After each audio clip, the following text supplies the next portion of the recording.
17 years of business lessons, all for you, in just 40 minutes. I want you to skip the scars I earned.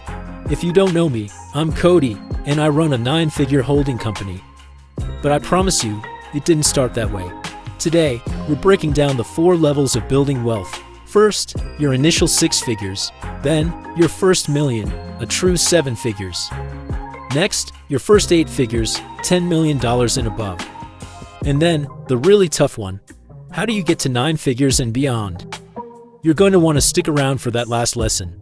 I know you want to be rich, but here's the truth. What gets you your first $100,000 won't get you your first million. So, let's break it down. Rule number 1, never lose money. Rule number 2, don't forget rule number 1. That's Warren Buffett. So, how do we make sure we don't lose money? Here's my process. Don't just quit your job and go all in on your dream. First, start with a side project. Keep your job while you're building it. All the work on your side project should happen outside your 9 to 5. Use your salary to fund your side project instead of taking on debt. And don't leave your job until you have enough cash flow from your side project to cover all your expenses. This sounds like a no-brainer, right? Yet, almost no one does it. Stats show that you are not 1/3, but 2/3 more likely to succeed at your startup and actually make money if you stay at your job. That's wild. They surveyed thousands of entrepreneurs who did exactly this. How do I know this? When I was first starting my very first side hustle, my first business, I was at State Street back in 2009 or 2010. I was working 60, sometimes 70-hour weeks. But I knew that one day, I wanted to do something else. So, I launched my first side hustle, selling socks. It didn't work out. Thank goodness I didn't leave my job for that. Then I did my second side hustle, a tiny cross-border acquisition. After that, my third side hustle was a company called Threads Refined, a fashion styling marketplace. That didn't work out either. I lost money on all 3 of those things. What if I had gone all in? Why does everyone on the internet tell you that you have to jump ship before you can start something else? Unless you have a non-compete or a conflict of interest, or you're genuinely bad at your day job because you're distracted, I think you should follow my steps. That's how you ensure you never lose money and never forget rule number 1. Rule number 2, move fast. 99% of people stay stuck because they don't move fast enough. But you won't be most people. You have to make sure you actually take risks in life. One of my smartest mentors told me this, and this is how I think about it. You have an actual cost to inaction. For every day that you say, one day, or next day, or another 24 hours, you are actually costing yourself future dollars. I did an analysis once that was horrifying to do. You can do it for me, too. Think about when you made your last big risk. I remember my very first risk. I was probably 21 at the time, and I had an option to stay in journalism, or I had an option to go to Goldman Sachs and make about 3 times more money than I was making in journalism. I was super scared. I didn't want to move to Chicago. I was in Arizona. But I took the leap. I took that leap about a year after I had started at Vanguard. Because I took that leap, my salary went from looking like it could maybe do this to basically this. One leap basically doubled the amount of money I made. The question you have to ask yourself is, how can you not just take any risk, but smart risks? Let me show you the formula. To have what's called a smart risk, not just any risk, you need skill plus preparation multiplied by action. The more you learn what you are uniquely skilled to do, and the faster you move on it after you've prepared, the more money you make. You can play this little game yourself. If I think about, for instance, my very first job, if I had taken it a year earlier, how much more money would I have made? And then I think about, man, I remember when I took my first acquisition, and that acquisition stopped this trajectory and made it shoot up here. But I waited 10 years for that. So the question you have to ask yourself is, should I wait another moment? Am I procrastinating, or am I unprepared? Rule number 3, go big. If you're distracted by small problems, you won't make big money. Let's break down how we focus on the big things. Because if you're constantly chasing small tasks, you'll never achieve anything significant. Do you know 55% of productivity is lost to your cell phone? That's like $4,500 just social media costing you per year. And maybe even worse, we check our phone 36 times per hour while we're working. All of this means less money for you and more money for the big social media companies. I don't think Mark Zuckerberg needs it. So, what do? This is my productivity rule. 1. To-do lists set the night before. When I start my day, I like to have my to-do list already set. I use Notion. You can use whatever you like, but I already know what I'm going to do the next day. 2. Set a task timer. I'll think, this will take me 20 minutes. This will take me 30 minutes. And by the way, I'm not allowed to check social media while I'm doing it. 3. Music on, headphones in. I'm paying attention to nothing else.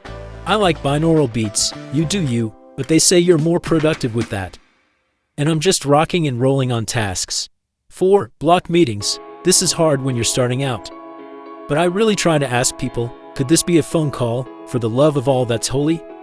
And also, could we just make it tighter? Do I have to be there the whole time? Is this really necessary? Block meetings, baby. This doesn't mean do anything crazy like pull an all-nighter. I was in finance back in the day, though. What I'm saying is a little caffeine goes a long way. This is how I like to narrow in. 5. Eat the frog first. Mark Twain had a famous line, if you're going to eat a frog, eat it first thing in the morning. If you're going to eat two, eat the big boy first. A frog is your big, hairy problem that you don't want to do. I typically phrase it as, if I got this one thing done today, would it make more impact on how much money I'm going to make than anything else? If so, that's my frog. 6. Do not disturb. I literally put a sign up on my office that says, not today. Maybe you can't do that because you're still in a cubicle or people are constantly interrupting you. But put a little sign up for a period saying, working on a project for the next hour. I can almost guarantee you, 1. You're going to get more done.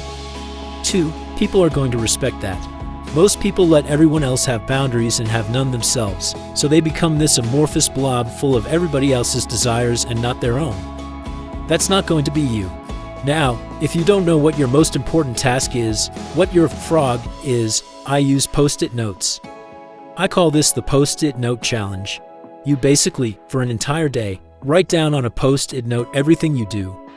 You're going to have 4 categories: $5 an hour work, then $10, then $25, then $100. You can pick your amounts, but you're going to determine, is this a $5 an hour task that I'm doing here, or could I make $100 an hour with this task? Do the ones that make you more money first. Rule number 4, the 10-to-1 rule. You want to give 10 times for every one ask you have. Let me show you how. What's the 10-to-1 rule? That's why we're painting 100 houses that will cost me $1 million to turn into a $100 million company. I own a company called That One Painter, and we are making sure that every dollar we spend is turned into a reciprocal dollar. This is called the rule of reciprocity. So, if we go out across the country and we paint a bunch of houses and homes, this builds goodwill in the neighborhood. You know when you go to a car salesman's lot and they annoyingly try to give you a Coca-Cola and a hot dog that's been sitting there for 42 years? The reason they do that is because when we as humans receive something, we feel a reciprocal pull to give something back. This is Sales 101. So, in our money-making mission, we're going to figure out, where can I actually be a giver? The cool part is, once you start doing this more, it also feels good. But it turns out you make a lot more money if you are a giver than if you are a taker. And also, I hate to say this, rich people give a lot. Poor people don't. So, if you want to stay poor, try to just hoard resources all for yourself. You'll never get rich that way. Rule number 5. Do the dirty work. Anyone who tells you to follow their passion, they're already rich. Here's the rule. The sexier the business, the less money you make. The more boring the business, the more money you make. I call this the Clooney rule. Like our buddy George, everybody wants to be in Hollywood, right? Everybody wants to be an actor. But you want to hear something fascinating? If you go to SAG-AFTRA, that's the union for all actors in Hollywood, there are 182,000 of those people. 87% of them don't qualify for health insurance and need help from the government because they don't make enough money. Probably because most of them make an average of $23,000 a year to be an actor. Yeah, it's a super sexy industry, but it makes you no money. So instead, what do you want to do? You want to go to an industry that has a very high percentage of people who make all of their money from their day job. That's part of the reason why I went into finance. 99% of people in finance, that's where they make all of their income. So, even if you are not the top performing George Clooney of finance, you still have a really high likelihood of making a ton of cash. A way to really see this badly these days, beyond Clooney, is Mr. Beast. Everybody wants to be an influencer, right? Everybody wants to make money online. Do you think we make most of our money on YouTube? Every YouTube video I do costs me money. How do I really make money? I invest in businesses. I use the funnel of YouTube to give me more businesses to invest in and to bring more investors alongside me to grow the businesses I already have. That's it. So, we have to be really careful of getting too caught up on the sexy when the sexy doesn't make us any money. Only rich people are going to tell you to go and follow your passion because they want to sound nice. They don't actually want you to make a lot of money. Instead, the guy who made all his millions selling sprinkler heads tells you to go do Etsy. No, I don't think so. I actually did an entire report for you called the SMB report. It has all the business stats on the best businesses to start, the best businesses to buy, and the best businesses to have a job in or to be in. We can give you the truth, not just a bunch of things that make you feel good. Rule number 6, sell things to rich people. We've made it to our first million, but how do you stay there, and how do you make more? Rule number 6, sell things to rich people. They pay more. Also, rich people want you to sell them something. Let's break down exactly how. You don't have to be rich to sell things to rich people, but you do have to speak their language. What does that mean? It means we are not doing discounts. It means we are not doing buy now, pay later campaigns. It means we are not talking about being the low-cost provider or the cheapest. Instead, we're going to do the things that rich people care about, and there are 5 of them.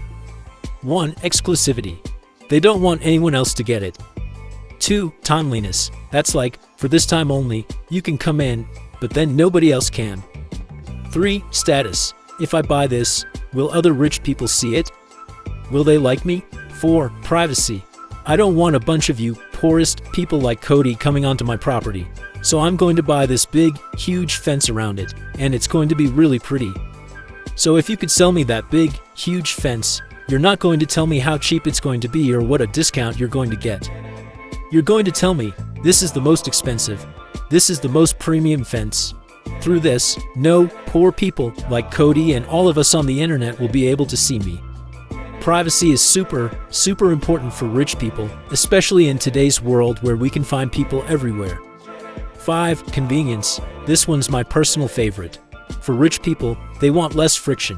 They want to be able to get the thing they want right away, and you want more money. So, you might be willing to do more work, have more friction in your life, for them to have less friction in their life, and thus things go up. For instance, I was with a guy this morning who runs an $80 million company. His name is Ian. Ian was telling me he pays $500 every single time he travels. He came to Austin, and when he travels, he has somebody else pick out his outfits, style them together, pack them, take little pictures of them to tell him what to wear each time, and send them off in his little suitcase. She even ships them to the location. So, it costs her some time, but she makes money, and Ian is happy about it. Think about in your business, in your life, where can you do the unscalable things now to make money and then scale them up? Also, increasingly with AI, convenience is going to be really important. If we have all the world's information at our fingertips, time becomes the commodity, not information. Here's the tactical piece of advice for you right now. If you have a business, I want you to go to your website and ask yourself, do I have an option for rich people? What does that mean?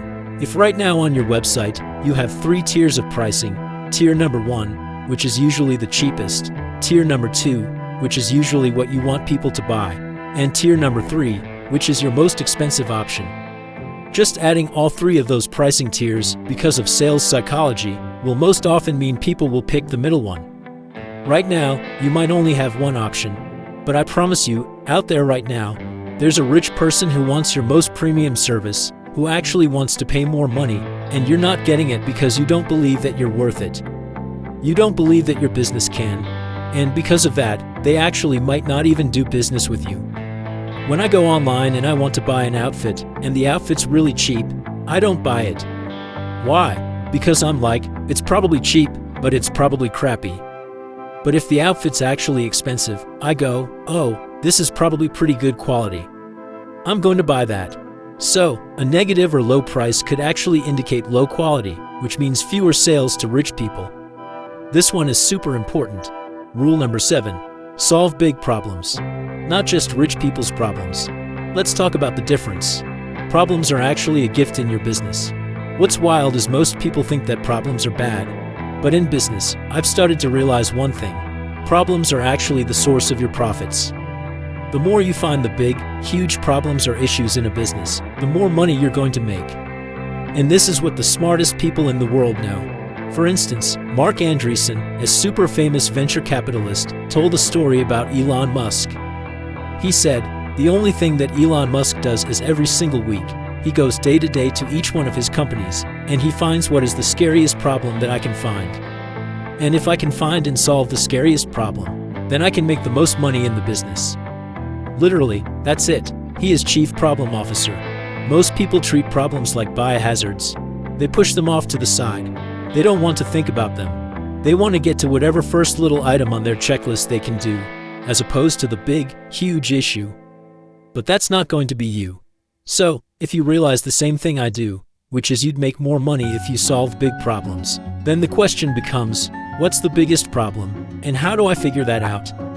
That's where we use something called the RICE model. Here's what it means. You go inside of your business or your life, and you say, where do I have a problem that has the most reach? And you number that. That has the most impact, the changes that it can make in your business. You number that. You have some degree of confidence on. You put a percentage on that. And that you understand how much effort it might take, usually represented by weeks or years. If you do this and you find the varying problems, then you rank them by the order of magnitude. Now, most people use reach. I actually don't like to use reach. I like to use revenue, as in, how much money am I going to make? It looks something like this. You can have both reach and then you can have impact, and then you can have your confidence percentage, and then you can have your amount of time it's going to take you. And it actually turns it into a number. If you use this number across all of your problems, you will very easily be able to figure out which ones are going to make you the most money. And if you do that, you're a little Elon Musk Jr. making billions. Rule number 8. Build once, sell continuously.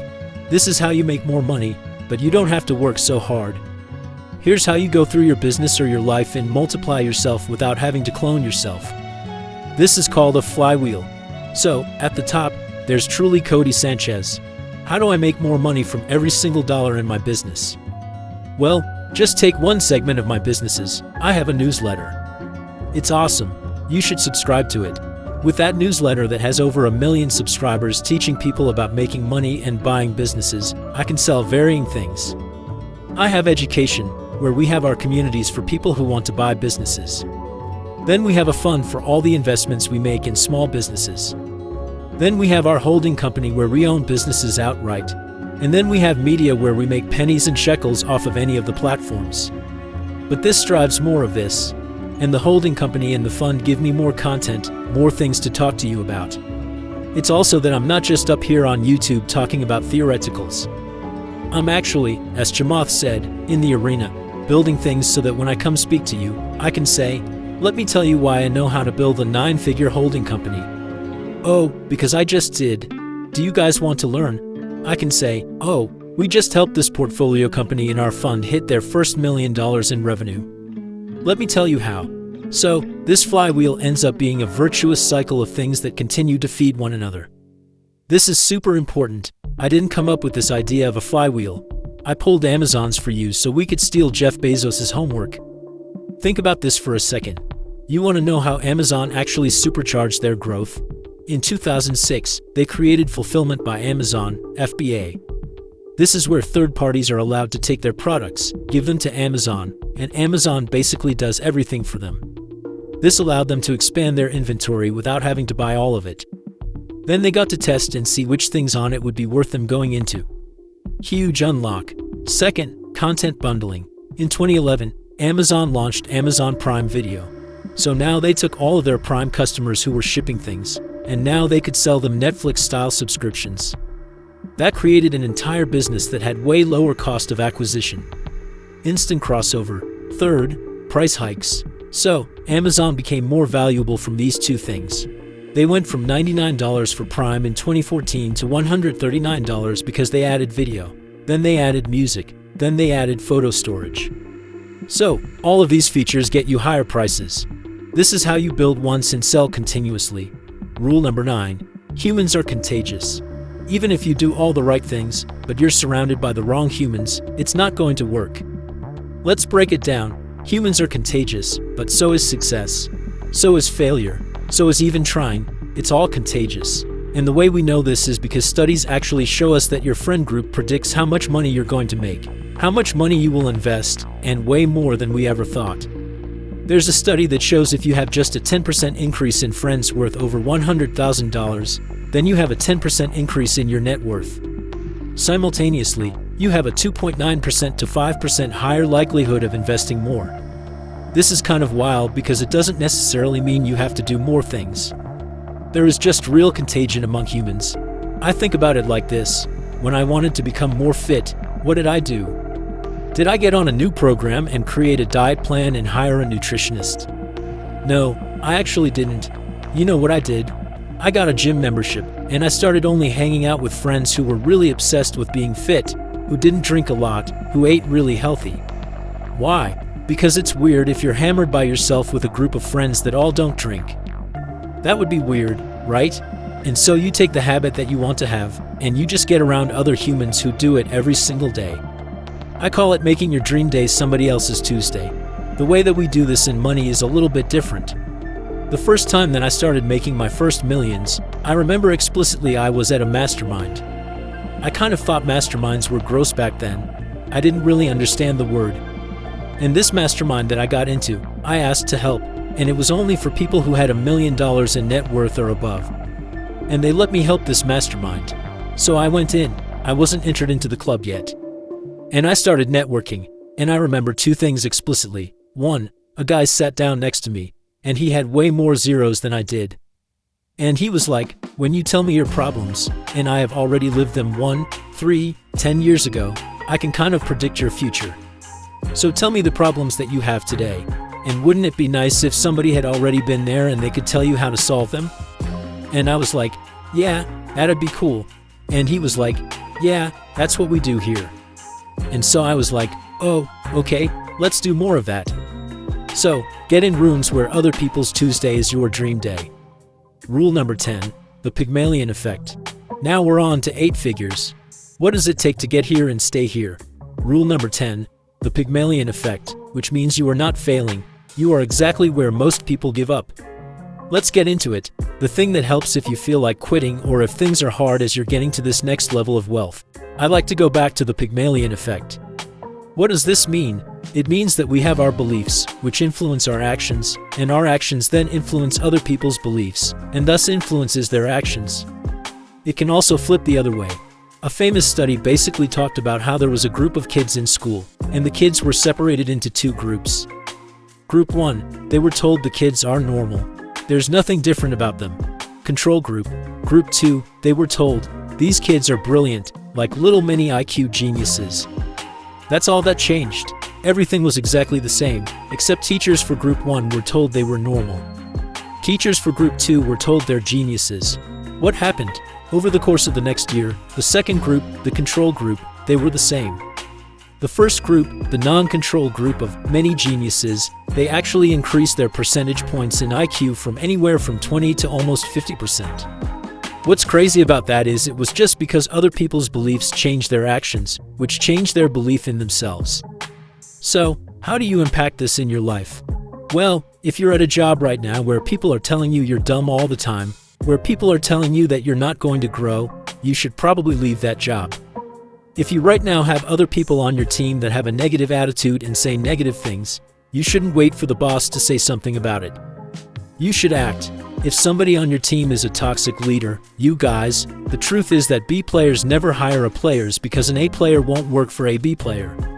So B players only hire C players, which means that if you let one toxic person in your company, even somebody who's just a little bit toxic, like AB-, that means you're only going to get C-level players and below. So, the things that we believe in ourselves become real. If we let other people tell us negative things, then we start to have negative attributes.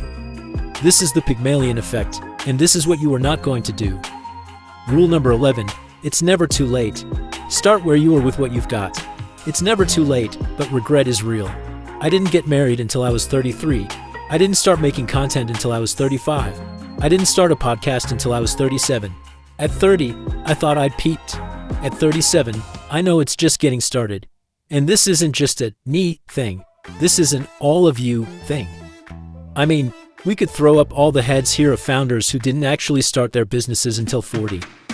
For instance, there's a guy by the name of Chris, not to be confused with my husband, Chris. His last name is Denaire. He's an amazing guy, but he owned 0 businesses until he was 40 years old. Then he came into our community. We taught him acquisitions, and by 41, he owned 3 businesses. Now he has an M&A advisory group, too. So, the moral of the story is wherever you are, you just start. Rule number 12. Sell more and never apologize for it. Your job as CEO is really chief salesperson. Let's talk about how to do that. This is one of the biggest mistakes CEOs make, and leaders make in general. They stop realizing what the real job of a CEO is. Here's what a good company looks like. The CEO is spending most of his time selling things. It's not that he's one-on-one with individual customers, but he's selling partnerships. He's selling brand deals. He's selling acquisitions. He's even selling people who want to come to the company. Sometimes I think hiring is mostly sales. Then the CEO is diagnosing problems and figuring out what decisions to make to solve those problems. This is a healthy company. A non-healthy company looks like this. Crisis mode. The CEO is like, firefight, firefight, firefight. But even in this situation, they should be spending most of their time on selling, some on diagnosing, and some on decision-making. We had a workshop the other day for builders. And one of the builders there, her name is Mary. She has an accounting business that now does $2 million a year. She couldn't figure out why her business couldn't grow. And she was like, I just need to sell more things. And so, as we started talking to her more, we realized that somebody had told her that she should be selling less. Well, here's the trick for Mary. She is in what's called enterprise-level sales, which means she's not selling $50 products. Her assignments for her business, which is only doing $2 million a year, well, every single new client is $100,000 to her business. So, instead, Mary was spending a bunch of time actually hiring people to do the selling. What should she have been doing instead? Well, she probably should have been doing more selling of $100,000 things. And what should she outsource instead? All of the accounting, but because she didn't properly diagnose what was going on and make the right decision, she made less money. So if you want to get to that 8 figures, you have to figure out what is your highest leverage activity.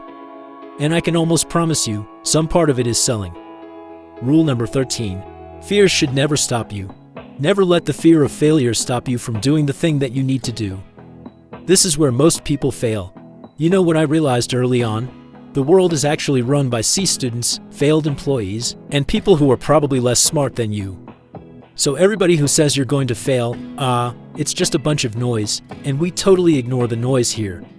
So the question becomes, if we know that fear is going to get in our way, how do we make the right decision on which thing to move forward on? Well, I had one really great mentor of mine. His name was Bill Perkins. And Bill Perkins famously said he lost $10 million on an El Salvadoran energy plant. Now, they probably could have predicted that, Bill. That didn't seem like a great move. But he has hundreds of millions of dollars under management as a hedge fund manager. When he told me, yeah, last week I lost $10 million bucks on an energy plant, it was kind of silly. What happened is, and I remember him saying that word, silly, to a $10 million loss. I stopped him. I was like, why would that be silly? Isn't that like traumatizing? What are you going to do? Are you going to get the money back? And he said, if I was scared of failure, I never would have made the first couple $100 million. So, I can't keep being scared by the thing that led to my first $100 million, which means that you need what is called a risk budget. Here's how I want you to think about it. In life, most risks that you can take are low level that will present themselves naturally in front of you. In order for you to get the really outsized returns, though, it doesn't always mean that you have to go all the way to high risk. High-risk El Salvadoran energy plants, for instance, those things typically are going to lose you money. So instead, what we're trying to find is what is our zone of genius, our risk budget in which we're comfortable with the level of risk, but we're really comfortable with the dollar amount that we could potentially win. And your entire life should be kind of like a bowling lane where you are figuring out how to put the bumpers in just the right spot to keep you in line while still allowing you to play the game. Rule number 14. Your network is your most expensive investment. Guys, we're on to almost the highest level here. We've got 9 figures. What does it take to get there? Well, the first rule is really important. Your most expensive investment is actually the people around you, the network you have in order to get to the next level. So, how do we get you in a room with winners? The most expensive thing that you pay for will actually be a human. Let me tell you why. Because as you hit this 8-figure mark, you cannot do it by yourself. An 8-figure business all by yourself is highly unlikely, which means that you're going to have to bring other people along with you, and you're going to make more money for every person that you can bring along with you that has a bigger network, more nodes connecting. You want humans who are hyper-connected because you want more people on your team. Because the more people on your team you have when they're high performers, the more money that you're going to make. Most of my businesses, we have a rule which is the 1 mil per employee rule. In my business, I want to make $1 million for every single person that I employ at my business. That means that I have big margins. It also means that I can afford contractors and overhead and staff, etc. This is increasingly really possible with technology and AI. Now, it's not just about making money, too. There's a famous science experiment about train commuting. 2 groups. One sat in a train commute. Perfect silence. Nobody talked to them. Sounds like a dream. I don't know about you, but for me. The second group sat next to somebody else on the train and talked to them every single day on their commute. Who do you think was happier? It was the people who talked to somebody else. There's actually a huge tax on isolation, which is why right now in our country, we're more unhappy than ever. We're more disconnected than ever. We're having less sex than ever. We're getting married less often than ever. And that is because we're isolated. We're trying to make friends with ChatGPT, and that dude sucks. The same thing is true with making money. I kind of think that money likes other people in the mix, and that the more cool people you bring along on your team, the more money you are going to make. One more rule for you business builders, I call this the 3T rule. So for every leader at your company, if they are going to be a real leader, not a manager, when you ask them this question about them coming over to your business, they need to have a 3-person answer. Who else should I bring over to the company that you wouldn't want to run a business or team without? At which point they should go, Brad, Sarah, Larry, we need those 3. If they're like, oh, there's nobody, or we don't need anybody, or it'll be fine, that's a great sign that they actually suck as a leader. So, if you guys hate your boss, don't worry. The boss probably won't go very far because if they can't lead people, they're really a manager, not just a boss. Rule number 15, be likable. You underestimate how much more money you can make in your career when people like you. That becomes even more true when you're at the top and your title is CEO. I actually have a formula for this as a leader. It's called open door policy number 1. What does that mean? It doesn't mean you have to be available for people all the time, but you do need to be available. Being likable isn't about being smiley. It's about being there. Think about that. You could have the nicest dad in the world, but if he's not around at all, does that make you like him? Absolutely not. At some point, we actually need quality time, especially with our employees. I like to dedicate some time each week that I call office hours, or sometimes we call it walking the floor. So in a business, you're like walking around, kind of checking the pulse, checking in on people. The second way that I do this is also not just quality time, it is actual pull-in versus drive-by. What does that mean? I want to do at least once a day some drive-bys. Hey Sally, how are you? What's going on? Tell me about you. And I want to remember that and be sincerely interested. And at least once a day, I want to do a pull-in, which means take somebody on a walk with me. Take somebody into my office, talk to them, make it have more intensity than just a, hey, how's it going, neighbor? This is the open door policy. Second, you want to be kind. You actually don't want to be nice as a leader, which is going to make me really happy on the internet. I'm sure there will be some comments. You don't want to be nice because your employees need you to set the bar.